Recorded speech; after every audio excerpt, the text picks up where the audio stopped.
பாமக நிறுவன தலைவர் ராமதாஸ் மற்றும் மதிமுக தலைவர் வைகோ ஆகியோரை மாற்றுத்திறனாளி குழந்தைகள் என்பது போல் ராதாரவி நடித்து காண்பித்து ஒரு பொதுக்கூட்டத்தில் பேசியிருந்தார்.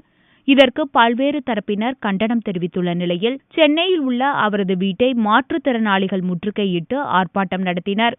இதையடுத்து தகவல் அறிந்த போலீசார் மாற்றுத்திறனாளிகளுடன் சமரச பேச்சுவார்த்தை நடத்தி வருகின்றனர். ரொம்ப புதுசா திமுகவில் சேர்ந்த நடிகர் ராதாரவி அவர்கள் தங்கச்சாலையில் திராவிட முன்னேற்ற கழகத்தினுடைய ஒரு கட்சி மேடையில் பேசும் பொழுது மாற்றுத்திறனாளிகள், அதாவது அவங்க வைகோவையும் ராமதாஸ் அவர்களை மீது விமர்சனம் வைக்கும் பொழுது அதற்கு எடுத்துக்காட்டாக மாற்றுத்திறனாளிகள், அதாவது குறை பிரசவத்தில் பிறந்த மூளை முடக்குவாதம் போன்ற பல்வேறு ஊனப்பம் உற்ற குழந்தைகளை எப்படி ரொம்ப இழிவாக எங்களுக்கு ஏதோ வாயில் ஜொல்லு கொட்டும், எங்களை குழந்தைகள் சேர்த்துக்க மாட்டாங்க, அப்புறம் அம்மா அப்பா போய் சேர்த்துக்கப்பா, உப்புக்கு சப்பானிக்கா சேர்த்துக்கப்பா, அவங்க தொட்டா அவுட் இல்லைப்பா, இப்படியெல்லாம் இது வரைக்கும் இவ்வளவு கேவலமாக எங்களை ஒரு பொது வெளியில் பேசுறது நாங்கள் பார்த்ததே இல்லை.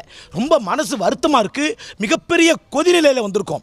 இப்படி அசிங்கமாக பேசுறது தான் இந்த ராதாரவி அவர்கள் இவ்வளவு நாள் அரசியலில் கற்றுக்கிட்டாரா? ஒரு மாற்றுத்திறனாளிகள்னு பேரை வைத்த ஒரு கட்சியினுடைய இடத்துல இருந்துக்கிட்டு நீங்கள் பேசுறீங்கன்னா இன்னைக்கு அந்த கட்சியினுடைய தலைவரும் சக்கர நாற்காலி தான் இருக்காரு. அப்போ அவரையும் சேர்த்து தான் நீங்கள் கிண்டல் வைக்கிறீங்களா?